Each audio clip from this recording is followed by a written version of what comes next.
Hello दोस्तों, स्वागत है आपका कॉमिक्स टाइम्स में। और शुरू कर रहे हैं आफत के पुतले के दूसरे भाग। लेकिन इससे पहले हमारे चैनल को सब्सक्राइब कर दें और लाइक तो करें ही करें। चलिए, हमने पहला भाग में यहाँ तक समाप्त कर चुके हैं। शुरू करते हैं दूसरा भाग आफत के पुतले का।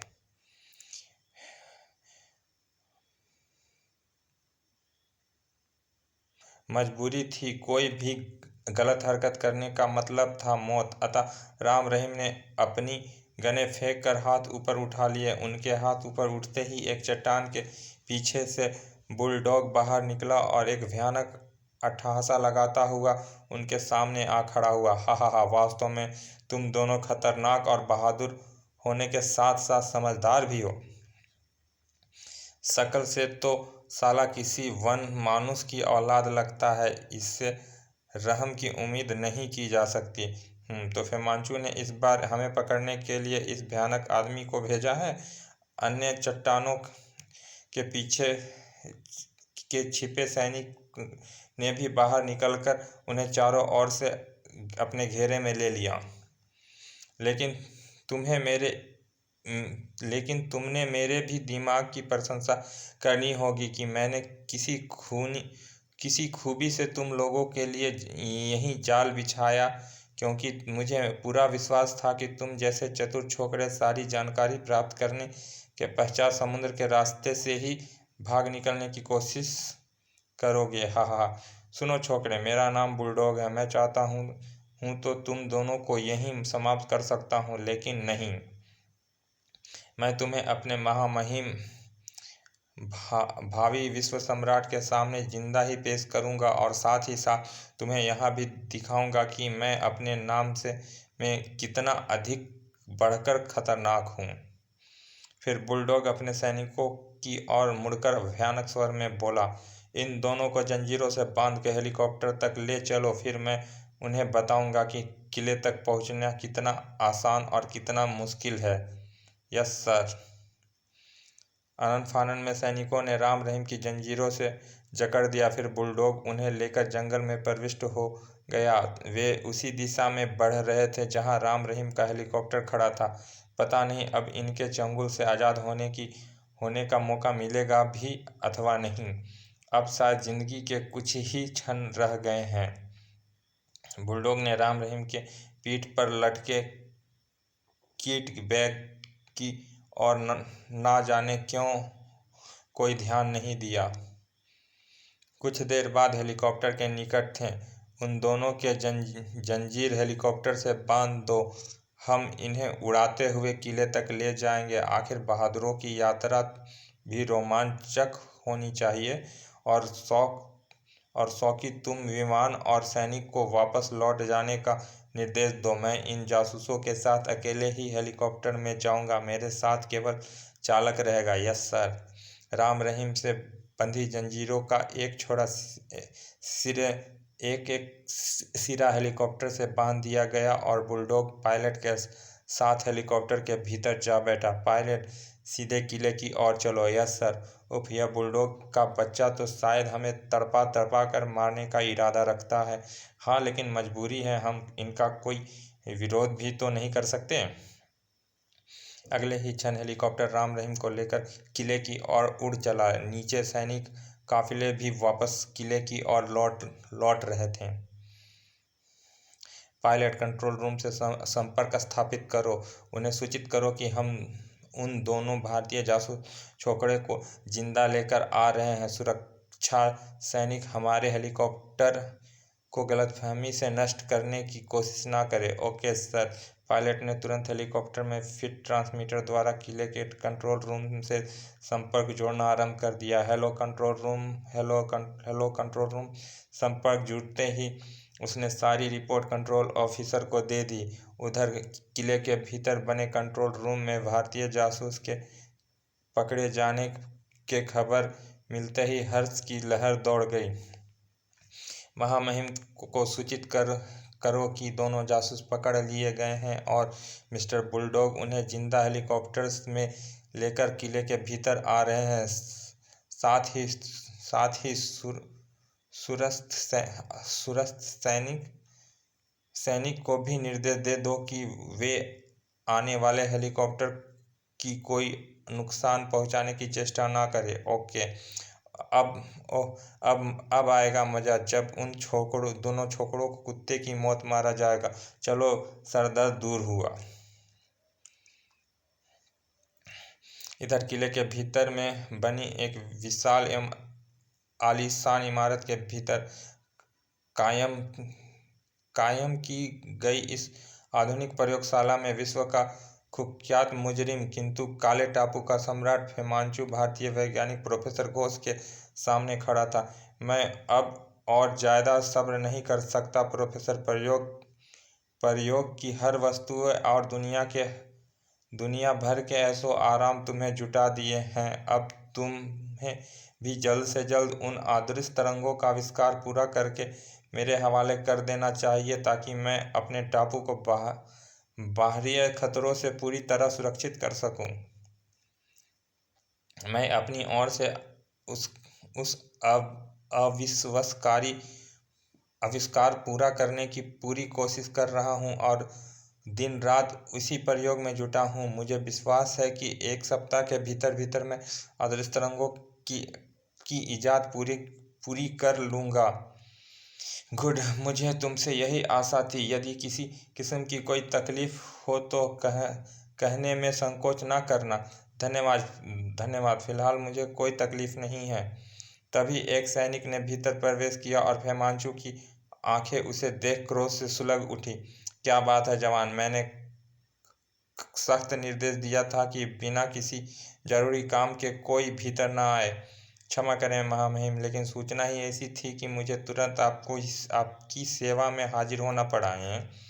ओह, कहो क्या सूचना है? कंट्रोल रूम ने हमें सूचना भेजी है कि दोनों भारतीय जासूस छोकरे पकड़े गए हैं और कमांडर बुलडॉग उन दोनों को लेकर जल्दी ही किले में पहुंच रहे हैं। भारतीय जासूस छोकरे कौन हो सकते हैं? सुनकर हिमांशु प्रसन्नता से उछल पड़ा। शाबाश, तुरंत जाओ और उनके स्वागत की तैयारी करो। साथ ही ट्रांसमिशन पर बुलडॉग को खबर करो कि वह हेलीकॉप्टर को हमारे राजमहल की छत पर ही उतारे। हम उन दोनों आफत के पुतलों को देखने के लिए व्याकुल हैं। पता नहीं कौन अभागे लड़के आ फंसे हैं इनके चंगुल में। जो आ गया मामे। सैनिक के जाने के बाद हा सुना तुमने प्रोफेसर? भारत के दो छोकरे जासूस जो तुम्हें ही छुड़ाने आए थे खुद हमारे चंगुल में फंस गए। अब दिखाएंगे हम तुम्हें उनकी मौत का नज़ारा। लेकिन वे दोनों हैं कौन? राम रहीम कमबख्तों ने टापू पर पहुंचते ही तबाही मचा दी थी। मेरे बहुत से वफादार सैनिक उनके हाथों मारे गए और अब उनसे उनकी मौत का गिन गिन कर बदला लूँगा। ओह राम रहीम, अच्छा प्रोफेसर, अब मैं चलता हूँ, लेकिन वायदे के मुताबिक तुम अपना काम अवश्य एक सप्ताह के भीतर पूरा कर देना। जरूर कुत्ते। तब हिमांशु पलटकर द्वार की ओर बढ़ गया। अब तो मैं 3 घंटे के भीतर अपना आविष्कार पूरा कर दूंगा मूर्ख, लेकिन तुम उस आविष्कार का परिणाम देखने के लिए जिंदा नहीं बचोगे। उसके जाने के बाद हिमांशु, मुझे मालूम है कि तुम उन दोनों बहादुर लड़कों की भयानक मौत दोगे, लेकिन मैं उनकी कुर्बानी व्यर्थ नहीं जाने दूंगा। यह मशीन टापू के साथ साथ तुम्हें और तुम्हारे ख्वाब को भी मिट्टी में मिलाकर राख कर देगा। इंसानियत के दुश्मन, तुमने मुझे समझने में भयंकर भूल की है। तुम क्या जानो कि इतने दिनों से मैं तुम्हारे लिए अदृश्य तरंगे नहीं बल्कि मौत की विनाशक अग्नि किरणें तैयार करने में जुटा हुआ था, जो अब बिल्कुल तैयार है। और इन्हें इस मशीन से आज़ाद करने के लिए सिर्फ टाइम सेट करना बाकी रह गया है, और टाइम मैं अभी सेट किए देता हूँ।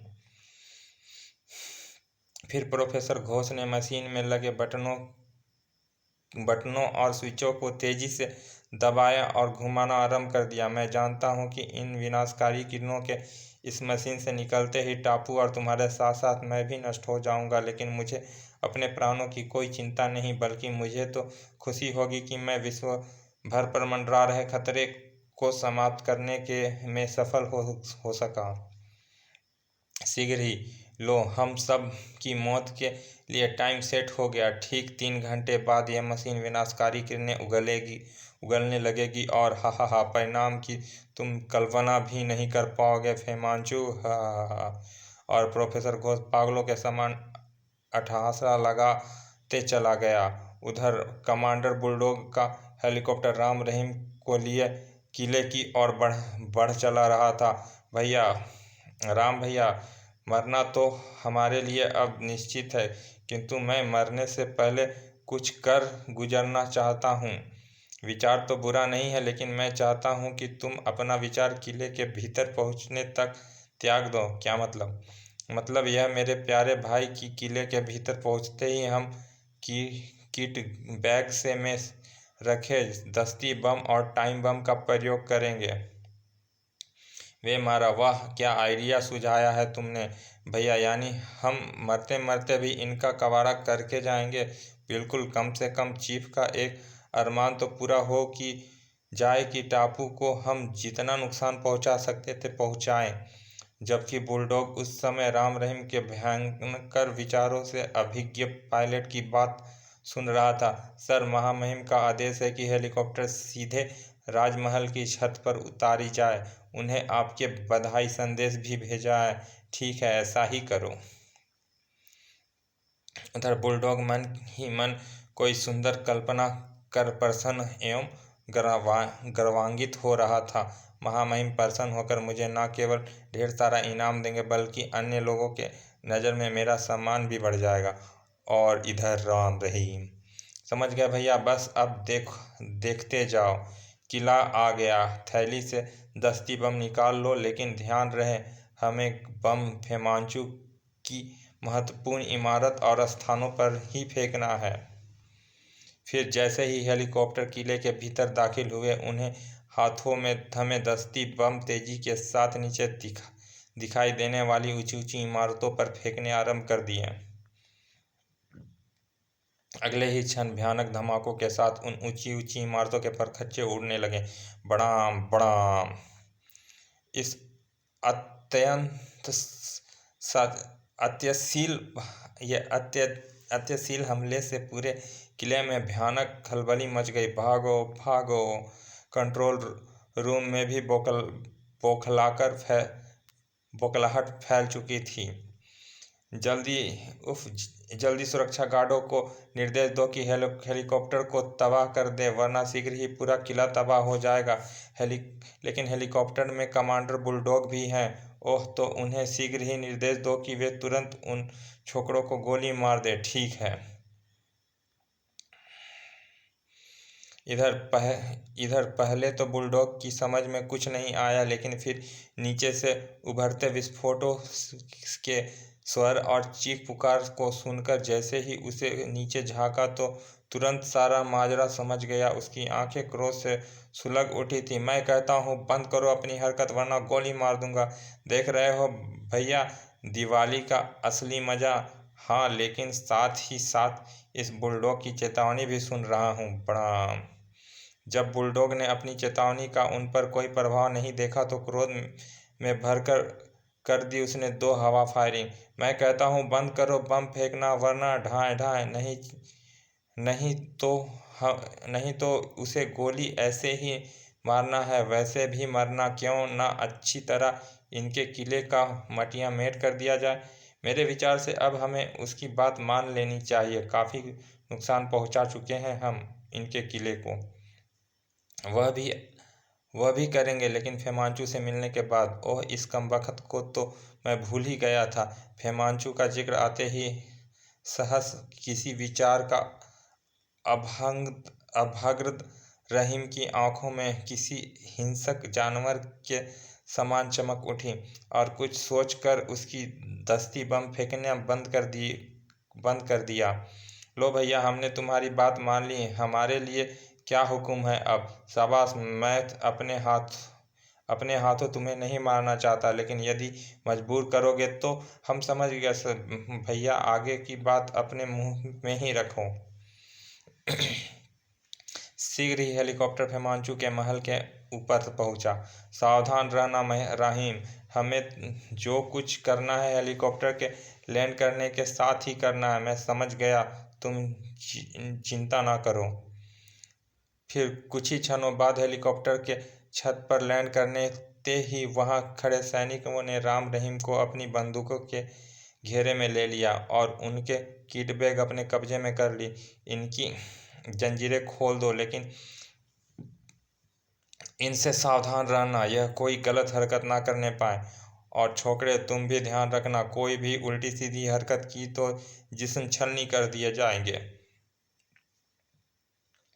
नहीं करेंगे भैया, लेकिन यह गिदड़ भभकी बार बार हमें मत दो। दो सैनिक आगे बढ़कर उनका जंजीरों से मुक्त कर दिए।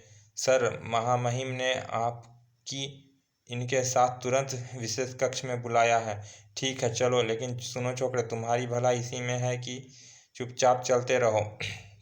लेकिन तभी राम रहीम के शरीर एक साथ किसी गेंद के समान हवा में उछले और तड़ाक, कड़ाक, उफ।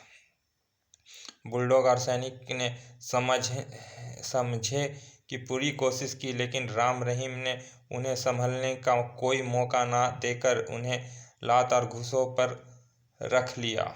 हाय मेरी माँ, उफ, उई, आह, अरे बाप रे। तभी मौका पाकर राम एक तरफ पड़ी एक ब्रेक गन पर झपटा। ढिशुम, ओह। और ब्रेन गन के साथ हाथ में आते ही रटटट आई, उफ, हाय। अगले ही पल बुलडॉग सहित उन सबकी लाशों फर्श पर पड़ी दिखाई दे रही थी। रहीम ने अभी झपट कर अपनी किट बैग और एक सैनिक के ब्रेन गन उठा ली। राम पहले ही अपने किट बैग उठाकर पीठ पर बांध चुका था। उस तरफ नीचे जाने के लिए सीढ़ियां हैं, चलो नीचे चलते हैं। ठीक है, चलो, लेकिन एक हाथ हथगोला हाथ में भी ले लो। ओके। वे सीढ़ियां से होते हुए नीचे पहुंचे, तभी उन्हें सामने से कुछ सैनिक दौड़कर आते दिखाई दिए। राम ने तुरंत हाथ में थमे हैंड ग्रेनेड उनकी ओर उछाल दिया। बचो दुश्मन! लेकिन भयानक विस्फोट के साथ उन सभी सैनिकों के चिथड़े हवा में उड़ गए। बड़ाम, आई, ओह, आ। दुश्मनों पर जरा भी रहम खाने की जरूरत नहीं रहीम, जो नजर आए उसे खत्म करते हुए आगे बढ़ते चलो। हमें सिर्फ हिमांशु चाहिए, वो भी जिंदा, ताकि उसे प्रोफेसर घोष के बारे में पता लगाया जा सके। बिल्कुल ठीक कहा, वह एकमात्र ऐसा व्यक्ति है जो न केवल हमें आसानी से प्रोफेसर तक पहुंचा सकता है, बल्कि हमारी जिंदगी के लिए ढाल बन हमारे यहाँ से भाग निकलने में भी सहायक सिद्ध हो सकता है। और दोनों भयानक ढंग से गोला बारूद एवं मारकाट मचाते हुए फेमांचू की खोज में पुनः आगे बढ़ चले। रटटटटट, बड़ाम, भागो, उफ, ओह। उधर फेमांचू अपने विशेष कक्ष में मस्त था कि अचानक चौंक उठा। ओह, यह फायरिंग और धमाकों की आवाज़ कैसी?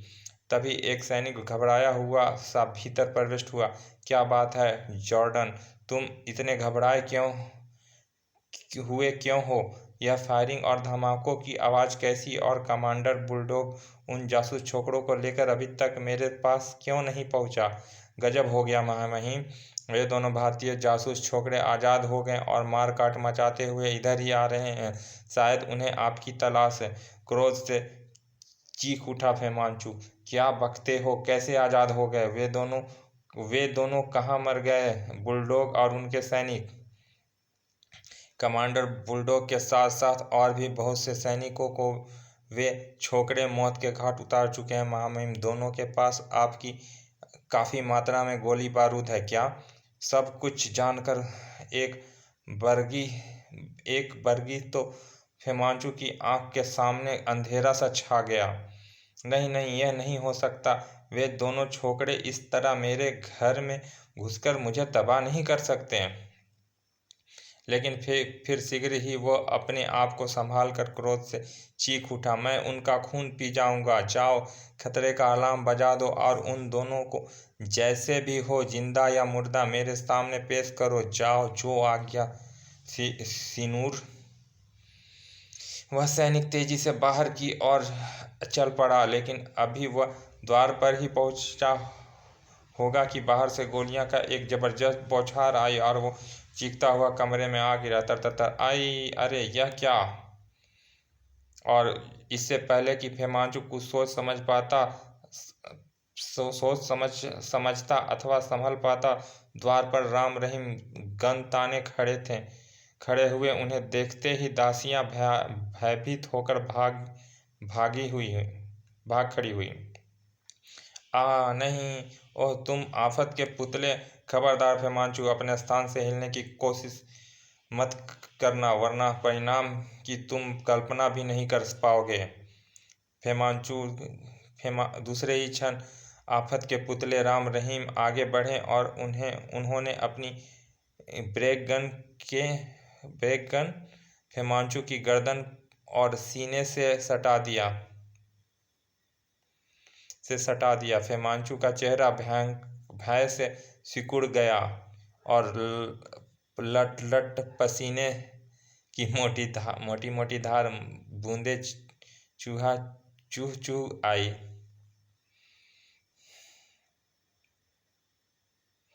क्या चाहते हो? नहीं नहीं, ऐसा हरगिज नहीं हो सकता प्रोफेसर घोष, और तुम्हारी भलाई इसी में है कि तुम हमें चुपचाप उनके पास ले चलो। फेमांचू के मुख से ना सुनने की रहीम ने अपनी गन की नाल उसकी गर्दन पर और सख्त कर दी और किसी हिंसक भेड़िए के समान गुर्राया। ऐसा अवश्य होगा प्यारे फेमांचू, वरना तुम नहीं जानते उसका नाम राम है, और यह तुम्हें जैसे ना जाने कितने रावणों को अब तक मौत की नींद सुला चुका है। इनकार करने की दशा में यह तुम्हें भी नर्कलोक पहुंचाने में जरा भी नहीं हिचकिचाएगा। अगग फेमांचू की सांसें उसके गले में ही फंसकर रह गई। लेकिन इससे पहले कि फेमांचू हाँ या ना में कुछ कहता कि तभी कुछ सैनिक दौड़ते हुए भीतर घुसे, परंतु राम पूरी तरह सतर्क था और इससे पहले कि सैनिक अपने उद्देश्य में सफल हो पाते, राम की ब्रेन गन एक बार फिर गरज उठी। तर तर तर तर आई, उफ! अपने सैनिकों को पलक झपकते ही मारे जाते देख फेमांचू का रहा सहा हौसला भी जाता रहा। हाँ, अब बता तुम हमें कि घोष के पास ले चलते हो या नहीं? मैं तैयार हूँ। शाबाश, तो फिर चलो। फिर फेमांचू ने उन्हें उस इमारत के भीतर पहुंचने में जरा सी भी सुस्ती नहीं दिखाई जहां प्रोफेसर घोष प्रयोगशाला थी। फेमांचू, हमने सुरक्षा सैनिकों को आदेश दे दिया, वे हथियार फेंककर अलग हट जाएं और हमारा रास्ता रोकने की कोशिश ना करें, वरना हथियार फेंक दो और यहाँ से दफा हो जाओ। जो आज्ञा महामहिम। द्वार पर खड़े सैनिकों द्वारा हथियार फेंककर वहां से हटने के पश्चात राम रहीम फेमांचू को कवर किए हुए प्रोफेसर घोष की प्रयोगशाला में दाखिल हुए। अरे कौन? कहीं राम रहीम तो नहीं? नमस्कार प्रोफेसर अंकल, आपने हमें बिल्कुल ठीक पहचाना। हम राम रहीम ही हैं और आपको यहाँ से आज़ाद करा ले जाने के लिए आए हैं। शाबाश मेरे बहादुर बच्चों। मैं प्रोफेसर अंकल, आप हमारे साथ आए और हाँ, बाहर पड़ी गन में से एक गन साथ लेना हरगिज ना भूले। यदि खतरा पेश आया तो निसंकोच फायरिंग करिएगा। ठीक है, लेकिन यहाँ से अब जल्दी निकलो वरना अब से यह 20 मिनट बाद यह टापू राख के ढेर में बदल कर समुद्र के गर्त में समा जाएगा। क्या मतलब? क्या है? प्रोफेसर की बात सुनकर राम रहीम बुरी तरह चौंक उठे। फेमांचू भी अकबका कर प्रोफेसर का चेहरा ताड़ने लगा। उत्तर में प्रोफेसर ने उन्हें सारी बात बता दी, जिसे सुनकर राम रहीम का चेहरा प्रसन्नता से खिल उठा। वहीं फेमांचू क्रोध से बिफर उठा। नहीं नहीं, ऐसा नहीं हो सकता, मैं तुम्हारा खून पी जाऊंगा। प्रोफेसर, तुम अपनी जबान बंद ही रखो, गंदे नाली के कीड़े, वरना चुपचाप हमारे साथ बाहर चलो, वरना मजबूरी तुम्हारी जबान काटनी पड़ेगी मुझे। और दहशत से फेमांचू पुनः खामोश हो गया।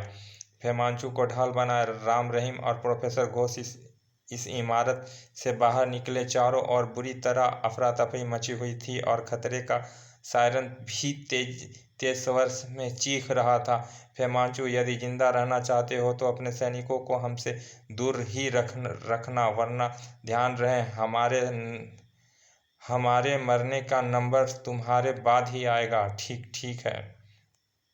फेमांचू इतनी बुरी तरह भयभीत हो चुका था कि उसने वैसा ही किया जैसा कि राम रहीम चाहते थे, और कई बार सैनिकों ने उनका मार्ग रोकने की कोशिश की, लेकिन फेमांचू के आदेश पर उन्होंने मार्ग छोड़ दिया। शीघ्र ही राम रहीम वो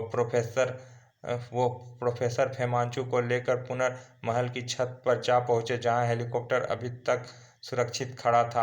रहीम, फेमांचू को जंजीरों से जकड़ दो। Okay boss.